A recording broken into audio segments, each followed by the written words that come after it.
मस्जिद बनेगी, हिंदुओं को चढ़ाने का प्रयास होगा, तो अभी तो सिर्फ 3 मांग रहे थे, काशी, मथुरा और अयोध्या। और अगर हमें छेड़छाड़ करने का, चढ़ाने का काम करोगे तो 60 के 60,000 मंदिर लेंगे।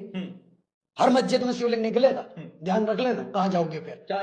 नबी ने फरमाया मैदान जंग की तमन्ना मत करो, लेकिन अल्लाह कह रहे अगर जंग मुसल्लत हो जाए फजर पर रिक़ा, तो गर्दनों पे वार करो। बुज़दिली